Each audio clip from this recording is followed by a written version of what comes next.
episodes in our life and look to learn from those opportunities that lie within the challenges. And tonight we're honored to have a very special guest from Toronto, Canada, an icon in teen outreach, Jewish teen outreach, for going into his fourth decade. And that is Rabbi Glenn Black, CEO of NCSY Canada. So welcome, Rabbi Black. We're honored to have you. My honor and my pleasure. Thank you for including me. Oh, it's a great honor. You're in the NCSY world, in particular the Jewish outreach world in general. You've had a tremendous impact on the Klal Yisrael, and I consider it an honor to have an acquaintance with you. You know, we have certain things in common. I think both of our wives are named Henny. Yes. And our daughters are close friends. Our daughters are close friends, last I heard, last I checked. Yes. Yeah, and you live in my hometown of Toronto, Canada. So, yes. But your reputation precedes you as a very wise individual within the teen outreach world. And I just want to get started with that, and that is because we're here Erev, where we can't ignore the secular calendar. We're Erev 2023. And the world is changing at a rapid pace. And you've seen teens for several decades now. Every era brings its own unique challenges. And I remember I was listening to Rabbi Zev Leff, and he was talking about the Rambam wrote the Mor Nevuchim because he felt that the young people of his generation were responding to philosophy, and he had to package Mor Nevuchim. He goes, and Rabbi Zev Leff said, if you go to Ben Yehuda today in Yerushalayim and you see kids going to bars and you try to engage them with Mor Nevuchim, that's not necessarily going to work. So every generation obviously has its own language, has its own challenges and opportunities. So I just wanted to get a general overview of how do you see it on a macro level from 30,000 feet today, the challenges of teens in 2023, engaging them in their Yiddishkeit and their Judaism. What is the best language to communicate to them in? Okay, well, great question. I would tell you that there's really two communities, and I'm not sure which one you want to focus on right now, but there's the unaffiliated community, and then there's the affiliated let's say, frum community. In the unaffiliated community, the challenge is one of pure identity. It's no secret. I mean, if you go on social media today, actually, maybe not today, because there's a lot of talk about Jews today because of some Oso Ha'ish and other people. But there are the pressures of being like everyone, to think like everyone. Even though every child wants to have their own identity, they seem to have the same identity individually. And for the unaffiliated kid, this generation, to identify, to connect with Jewish brothers and sisters is very, very hard. It's a world that is moving very rapidly. It's a world that looks at the next shiny thing as the most impressive, exciting thing. And therefore, when you come to a unaffiliated kid, a public school kid, and you start teaching them Torah, a book written 3,000 years ago, that seems, like somebody asked me today, what the heck is shotness? Why is that relevant to my life? It's a fair question. How is it relevant to my life? And we grapple with that, and we try to give them meaning, and we try to give them purpose. And that's really the battlefield. The battlefield is that they're getting all this information, all this influence, all this negativity, really, that life means nothing and everybody is, the world is haphazard. There's no leis din v'leis dayan. There's no beginning. There's no end. It's just a random occurrence. Life is all about the pursuit of happiness, identified as money and power and prestige, buying the newest this and the newest that, and trying to break through that hashkafa, those klipas around their neshamas, is the major challenge that we're finding. And again, in that audience, teen outreach, one of the major things is in my in my years of experience, one of the major challenges is that in the earlier years, I want to say my earlier years in the 80s, the So like the 90s. 1860s Yeah, or the 1860. Yeah, exactly. In the earlier years of my experience, you could speak to a parent, and the parent would understand where you're coming from and probably would side with you and want something for their kids. Today, if a in my opinion, if a Kirov organization does not have a multiple generational approach to outreach, it's missing the mark. Because as I mentioned in earlier days, a parent had a connection, a deeper connection. They either wanted in or they wanted out, but they knew what they were rejecting, or they knew what they wanted. Today, the kid is not getting direction, shimush, chinuch from their parents to the same degree, and therefore it is imperative that if we want to try to reach this generation, we have to also reach their parents. Wow, it's very well said. I just want to share one anecdote to what you mentioned, that the parents are also less engaged that the parents were in the past. And I had this, as you know, I'm a rabbi of a shul here in Jacksonville, and it did led a funeral officiated a funeral about a year and a half ago. It was 2 years ago. And normally it's like a non-affiliated family, non-observant family. I speak to them at the end of the funeral about Kaddish. It's important to go to the synagogue to say Kaddish for the year. If you're not able to do so, let me know. Perhaps I can arrange it. Someone can say Kaddish on behalf of the deceased. And, there's a conversation. So, so that this particular funeral that I was at, that I officiated at, the deceased had all his children intermarried, but he still had grandchildren that were Jewish, because he had his daughters had children. So I went over to the Jewish grandchildren. I said, your grandfather passed away, and that Jewish tradition says we should say Kaddish, and I wanted to know, are you going to be able to say Kaddish? I arrange it. And they looked at me and they said, what is Kaddish? What is Kaddish? And it dawned on me, like, I never had that conversation before. It used to be like everyone knew what Kaddish was. Like if you're at least they knew what Kaddish they knew what Kaddish was. The question was, okay, I'm not going to come on Yom Kippur, but at least they know what Kaddish is. The question is, who's going to say Kaddish? Or the next generation, they don't even know what Kaddish is. Yeah. So they said, what is Kaddish? I said, there's prayer. We elevate God, in the memory of the deceased. And obviously, not obviously, but unfortunately, it didn't resonate with them. So I definitely understand. It adds to the crisis, because when your kid comes home and you're in a yeshiva, in a Jewish environment, let's say, your kid comes home and teaches you something, brings something from the parsha. If you can relate to that, it gives you nachas.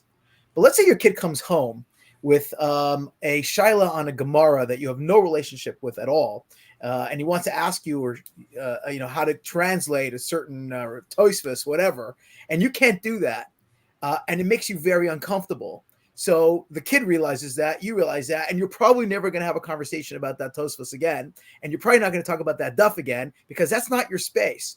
What happens, and by the way, I'm sure that happens in regular day school families as well, but in the public school world, in the unaffiliated world, the kid comes home with something and it's unrelatable. And therefore, I want to talk about Shabbos. I want to light a Shabbos candle. I just learned this thing at an NCSY gig, Shabbaton or whatever, and it falls on deaf ears. It's not something that's relatable to the parents. And so the lack of interest is reinforced by the possibility of positivity in the house. It gets shut down, and since it gets shut down, it's removed from the dialogue, and it's hard to bring it back again. Very difficult system that's being transpired inside many homes when there is a lack of knowledge or interest on the side of the parents. And that's why you emphasize it's so important to engage the multi-generational ecosystem, which I totally hear. I just want to kind of zero in on another top. I guess we were saying, you mentioned the Daf and Gemara and Tosfos. I'll just say Inyan Ba'osa Inyan, the challenges of teens in the secular world.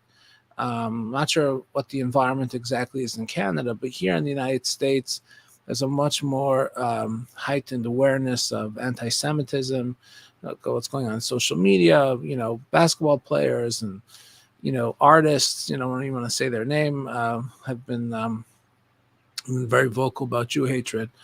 So I have heard from some people, this is that are in the secular world, some in universities, that there is a silver lining, perhaps, because now Jewish students are forced to confront their Judaism and their Jewish identity. How do you see that? First of all, I'm just curious what the environment is in Canada in terms of anti-Semitism, but is there any, but larger than that, is there any sort of positive silver lining where kids aren't needing to confront their Jewish identity? First of all, because of the world of technology and social media, of course, there are no boundaries and borders between countries anymore. Of course. Canada has as much. I just saw, actually, I think the OU actually put out a meme of something. Canada was up 54% in anti-Semitism, and France was up 77%. So we're right up there. We have the lucky statistics of being right up there, and a massive increase of anti-Semitism. I mean, you hear about it all the time and everywhere. There's no shortage, unfortunately. I think most of that, of course, is online, but there's no shortage of hatred anywhere. As far as whether or not there's a glimmer of silver lining to anti-Semitism, I guess that's true on a certain level. People now identify. It brings them out. They didn't identify as a Jew now, and now all of a sudden somebody is saying something about who they are and they identify with, and now they're going to step up. I'm not a big fan of that hashkafa personally. I think that it's true. It does awaken the Jew, but I don't think it awakens the Jew in the right way. I don't think someone else's hatred of you should become your reason for Jewish pride. I just don't see that as a long-term success story of Klal Yisrael. And yeah, of course, when the swastika is found in a we had this a few times, swastika found in a public school. I'm sure this happens everywhere. All of a sudden, the parents are yelling, and the school is ringing, the news is there, and all that stuff. And then the week later, I mean, what happened? The kids are not like eating. They're not going to the kosher pizza place down the street now. They're just identified. They're identified through somebody else's hatred. And I don't subscribe to that as an ideology. In other words, I'm not saying anybody should. I'm not saying that it doesn't have some positive reaction. I just don't believe that reaction is a something that we should get that we should look forward to. I'm not sure we could even be harnessed really properly. There are kids. I will tell you. Can I tell you one quick story? Sure. I went on the March of Living a number of times, and on one particular time, and this is really to your point, although I don't see this as I think it's an exception to the rule, but it is a story. It happened to me.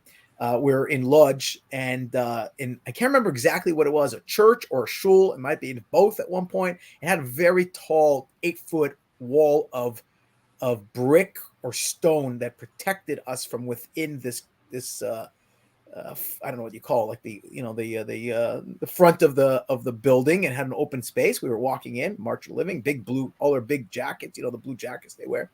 Anyways, all of a sudden, a bunch of stones, rocks come flying over this 8-foot wall, and everybody goes down to the ground, particularly one kid who gets hit in the head, and he drops, and we grab him and we run him to the bus. I won't say his name, it's not important, but we take him to the bus. He's bleeding, and somebody says to me, "Oh no, not him." So I said, "What do you mean not him? Well, it should be nobody." He says, No. It's bad enough what happened, but this kid hates Yiddishkeit. This kid's parents force him to come. He goes to some preppy school. He should never have been here. He hates every minute of this, and now he gets hit in the head by the one anti-Semite Nazi here in Poland, Lodz. This is going to be a disaster. Okay, It might have been. I don't really know what happened after that. He was fine. He had a little headache, but nothing really happened. Anyways, this is in March. Okay. The March living is always like around Pesach time, March, April. So anyways, May time, he comes to see me, this kid. And he says, Rabbi Black, you remember me? I said, of course I remember you. And he says, well, I've been doing some thinking. I want to go to yeshiva. I said, you want to go to where? What you want to go? I mean, he's a secular kid. I want to go to yeshiva, and I want you to help me get to Israel. I understand that you help people get to Israel. I said, I'm happy to do it, but why? What happened? He says, I want you to know that day in Lodz, I got hit by that stone, and I fell to the ground, and I was thinking about that. He says, I still feel it in my head. I feel it right now. It was like 2 months later. He says, that Nazi thought that he would scare me off. He thought he would scare us all off by being fearful and doing something to me that would make me not want to be the Jew that I am. And I will not, this is what he told me, and he's 17 years old, I will not allow that stone to define who I am. I will not let that Nazi win. I want to go to yeshiva. And in fact, the boy went to Israel, went to Ur Sameach, I think it was, and he went there for a year to study in yeshiva. He came back. I can't tell you all the story because it's a personal story. I don't know if anybody knows this. He came back and he actually helped establish an Orthodox shul in Toronto. Okay? I won't tell you which one. I can't say the story, but I'm telling you. But then I lost touch with him. But there was something. It was harnessed. In other words, he took that negativity and he turned it into something positive. If the anti-Semitism just remains as that and it's defined, I'm now angry because somebody called me a dirty Jew or whatever it is. So then, okay, if you harness it and you turn it into something beautiful, you can turn it into something beautiful, like this young man. Then I see there's a possibility there's a possibility for goodness out of this thing. Wow, thanks for sharing that. I imagine there may be a shul rabbi out there that may use that in a sermon. Yes, right. The person, whatever, yes, it's possible. It's a great story. It's a Ma'aser Shehaya. We assume that he didn't start the boat shul. It was not the boat shul. I don't know if I can tell the details, but it definitely wasn't that particular shul. No. Yeah, okay. For everyone else, that's an Inside Toronto joke. Yes. But I just want to kind of pivot to something else, because one of the major challenges we hear all the time with teens today is technology. I started my career as a youth director actually in 2004. And the way in 2004, which feels like 200 years ago by now, is the way we would let kids know about events. I mean, there was email then, and there was, I think it was called MySpace, the Facebook's predecessor. Was we used to actually mail things by That's right. like paper mail, whatever that is. Yeah. Things are changing so rapidly all the time, and there's always new technology, new apps, TikTok, et cetera, and we hear about all the travails and hazards, and obviously that's a whole conversation, how to manage technology in a healthy way. And that's kind of a separate conversation. Maybe we'll book you for another session if we don't scare you off. But I just want to get your insights. Is there a positive aspect to the relationship with technology today, certain opportunities, or how do you see this in the cost benefit analysis over here? Okay. I'm very passionate about this topic, so I definitely don't want to go off too long on this one, but I would tell you that the risks outweigh the benefits, although there is no way to go back. In other words, I don't believe there is any way to stop the movement of technology and the use of technology, certainly in our youth. Is there a benefit? Yeah, I think today access to information is a fantastic thing. I have an expression. I said, you don't have to be dumb for very long anymore. Like if you didn't know the answer to something in the old days, you'd have to go get what was it called? Encyclopedia Britannica, or you'd have to go Pearlie's Maps, and the book, the red book. You'd have to look it up. Now in 10 seconds, I literally talk to my phone and everything I need is at the tip of my fingers. But it all depends on what you're asking. If you're asking to see the latest, I don't know, statistics on, I don't know, whatever those items are, if it's stuff that's glorified secularism, music,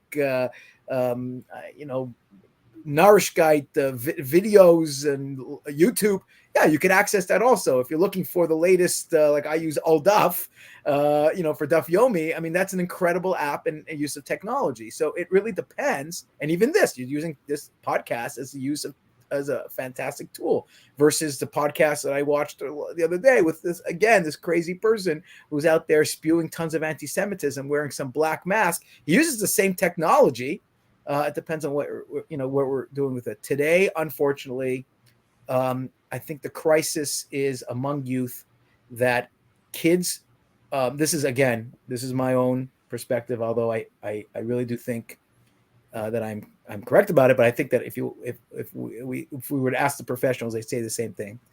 The challenge that I see is that at the very same time, a kid is going through puberty and a kid is growing emotionally, psychologically, and physically, and going through this trauma of knowing who they are and figuring out what their limitations are and the expectations. They're a child or they're an adult. They're pre-bar mitzvah, they're post-bar mitzvah, they're pre-bat mitzvah, they're post. What am I? Am I an adult? Halachically, am I adult as a real life? What's going on there? At the same time where all of this is happening, you should always call. Make sure you call when you're late. But I'm also responsible. Like the parents yelling at the kid, make sure you call. But also the parent allows the kid to go and do many things on their own. So do I have to always check in? Am I adult? Like, all these conversations that happen with every parent in every home.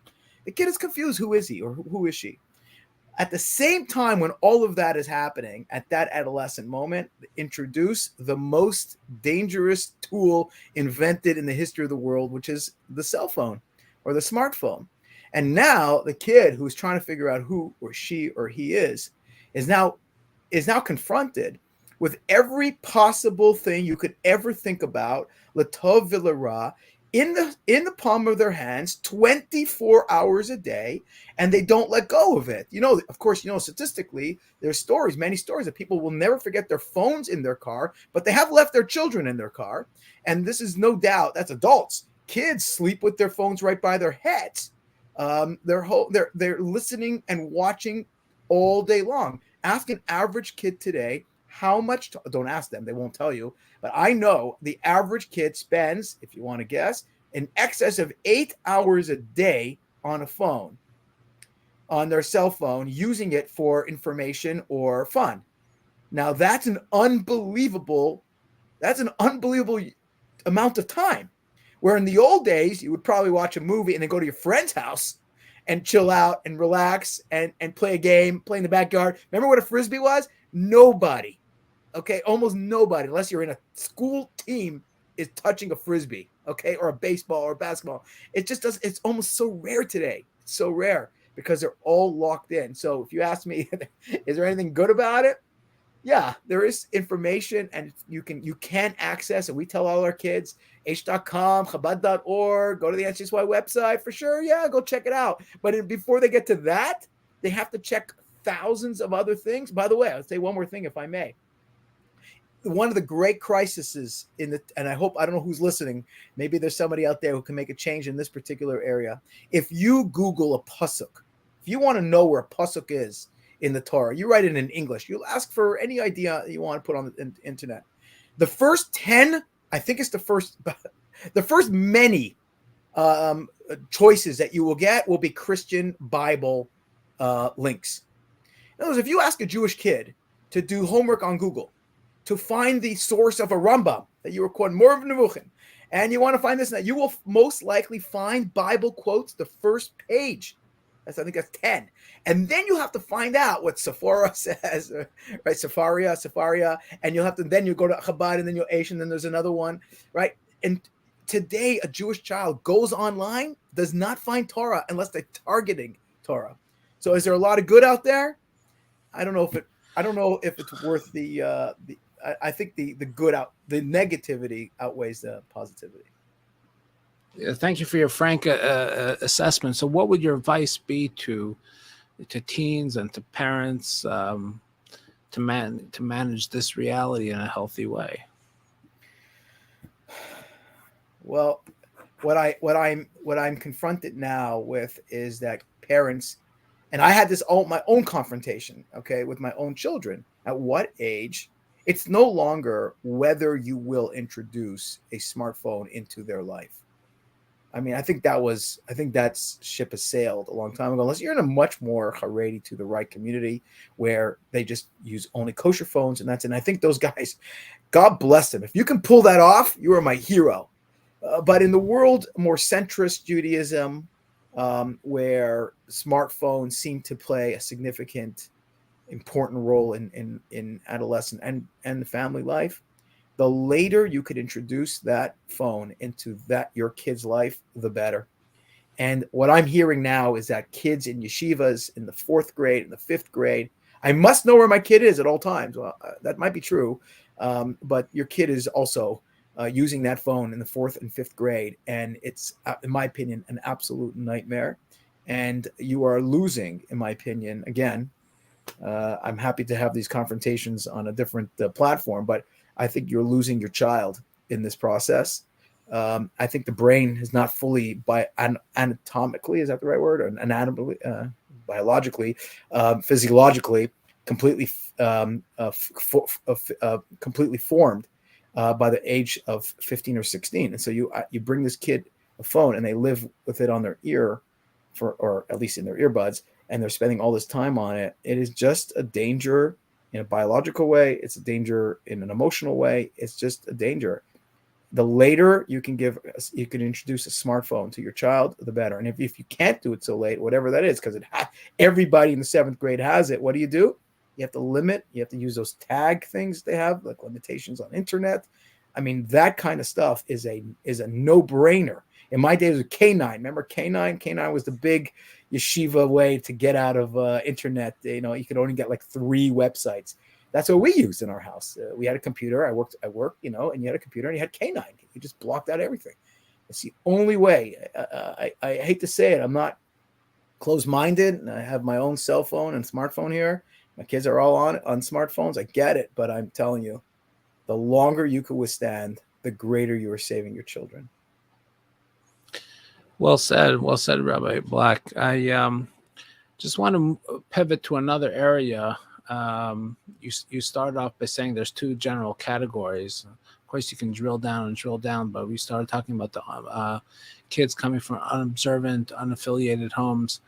I want to kind of pivot to kids that come from homes, observant homes, and there's I'm not sure if it's just a perception or it's a reality. Obviously, you're much better positioned to comment on it than most people, but kids being raised from parents, Orthodox parents, they go to from Orthodox schools, they reach adolescence, teenagehood, and early adulthood, and then they choose for whatever reason to walk away. So I'm just curious, is it a perception that this number is increasing? Is it a reality? And what do you think the factors are driving this? Gosh. Okay. I can only, well, I have personal experience and I have anecdotal experience. In my anecdotal experience as one of the directors of NCSY across North America, it's not anecdotal. I mean, it's not a perception. It is a fact that our community, we are losing kids today more than ever before. In Canada, that's also completely true. That's my personal opinion. I am watching it with my own eyes. So I'll just tell you, I speak about this a lot now. I for 30 years, I have been, since 1992. You mentioned 40 years. I'm employed. I said into your 4th decade. Yeah, it sounds better. Decade. It sounds right. better. I was an advisor for 2 years before, and probably before that also. I'm paid employed for 30 years with NCSY, poo. And I have been very driven by one agenda, which is the unaffiliated Jewish kids who really don't have a chance without somebody doing something for them and connecting with them and inspiring them and bring them closer. I mean, if we don't do it, no one's reaching out to these kids. And I feel like, and I do still to this very moment, think that the greatest risk.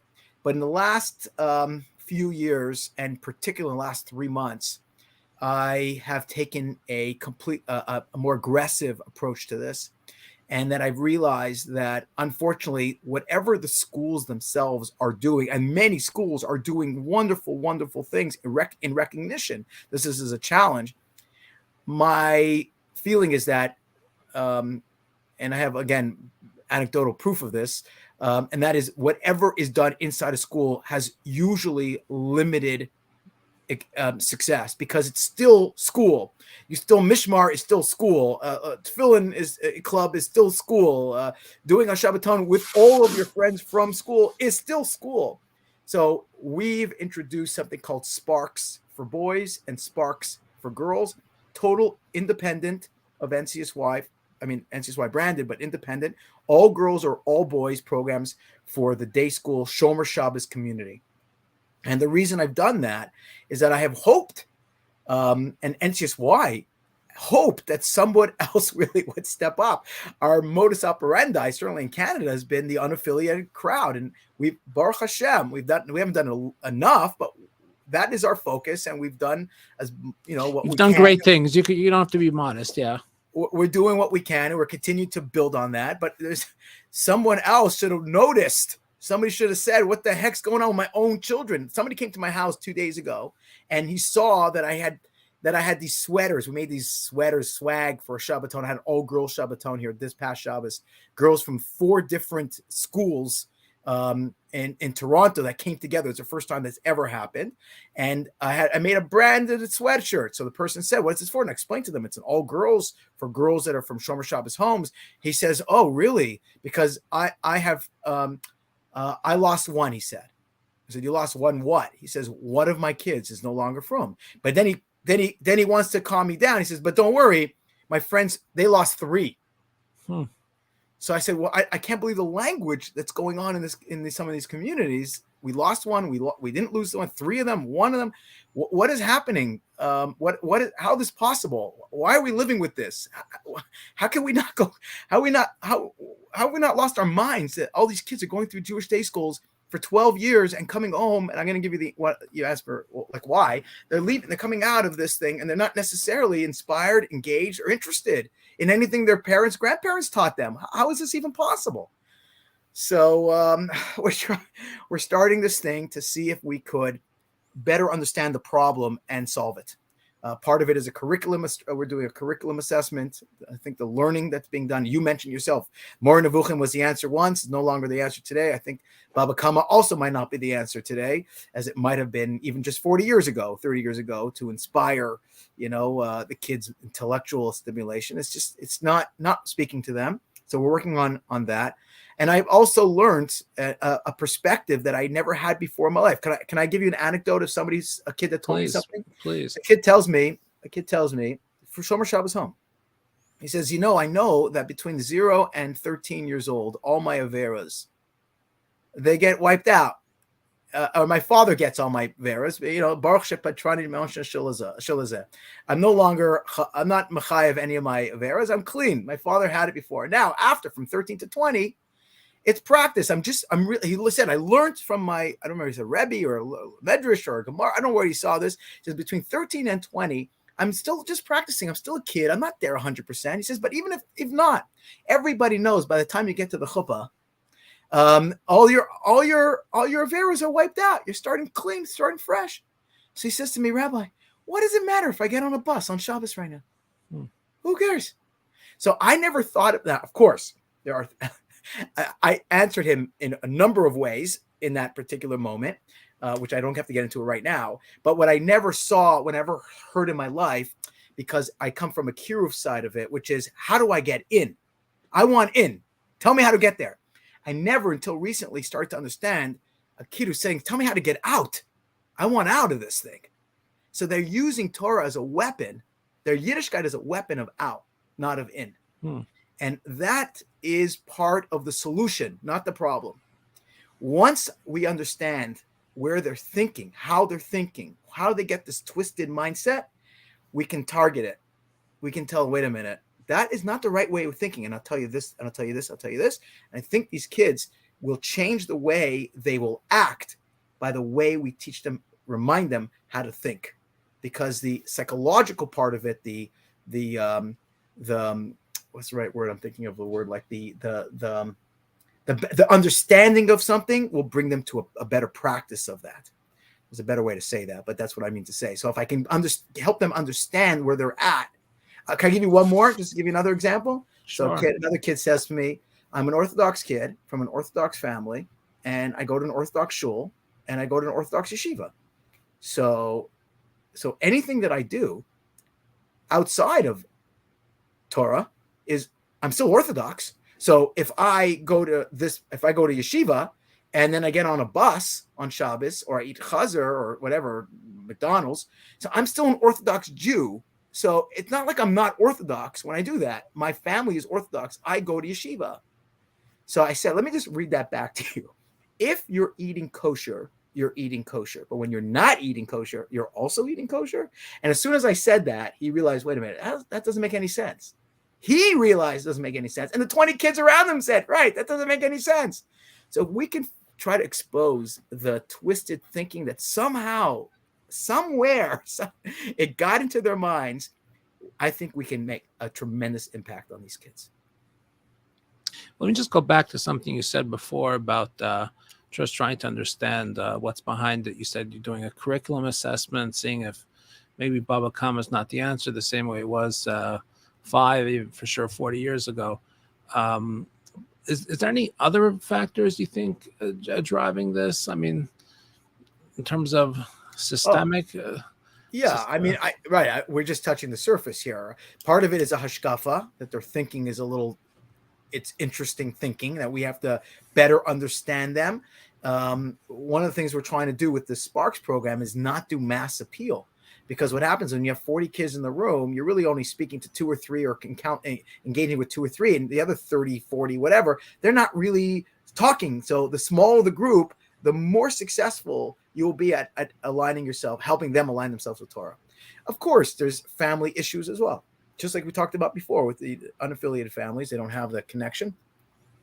You know, I had a recent conversation with a famous Makarev named Rabbi Daniel Mechanic, who travels around to all the yeshivas. And I actually gave him a line. I couldn't believe he'd never heard that line before.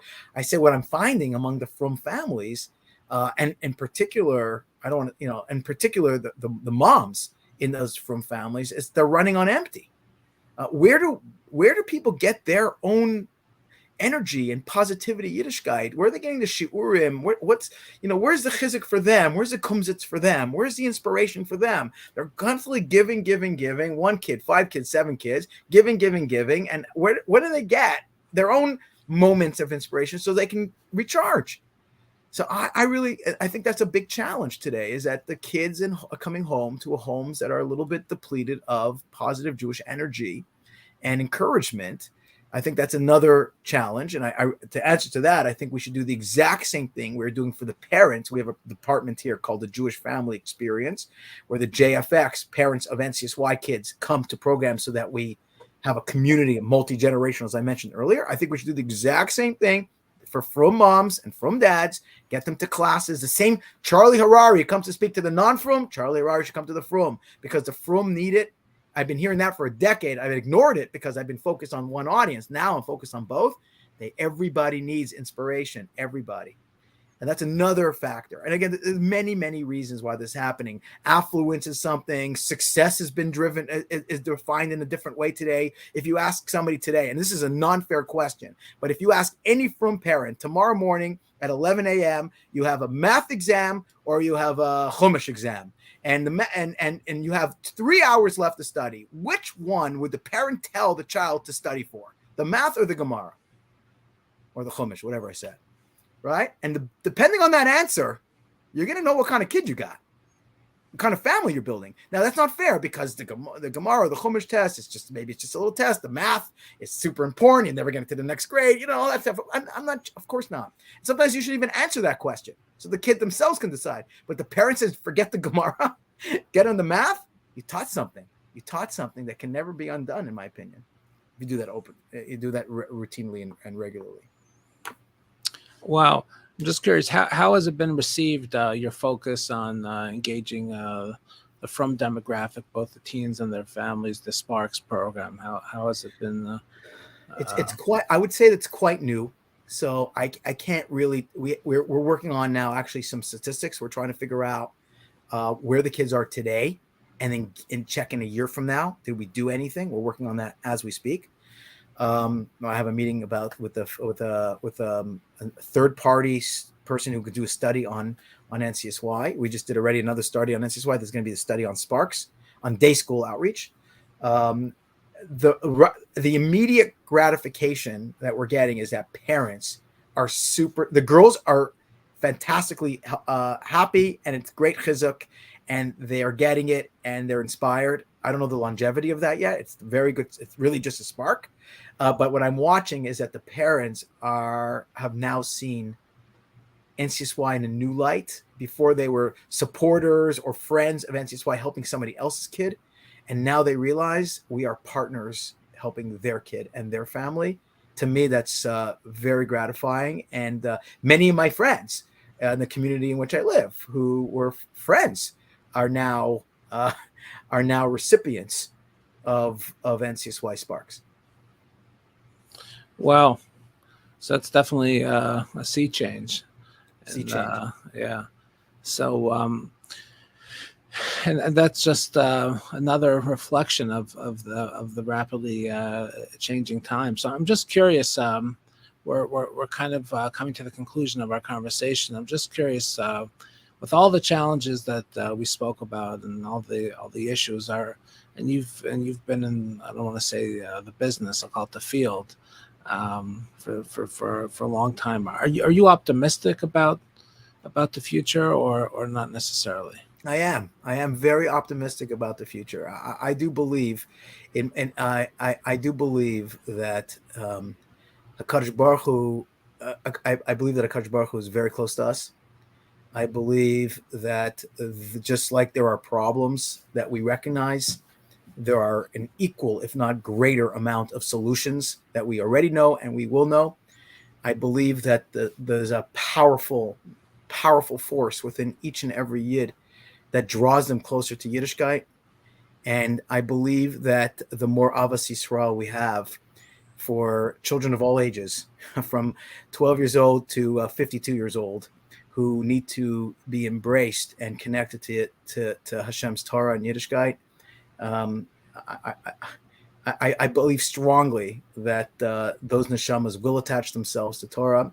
And if we're lucky, you and I and others out there, we will be shadchanim for the Shechina. That's all we do. We're just I'm a shadchan, connecting humans to HaKadosh Baruch Hu as best as I possibly can, trying to do my best for not getting in the way. I am absolutely optimistic about stemming the tide of assimilation, and I'm optimistic that the kids in the frum world will get everything they need, because we cannot fail, and they're relying on us. And there's no such thing as retreat.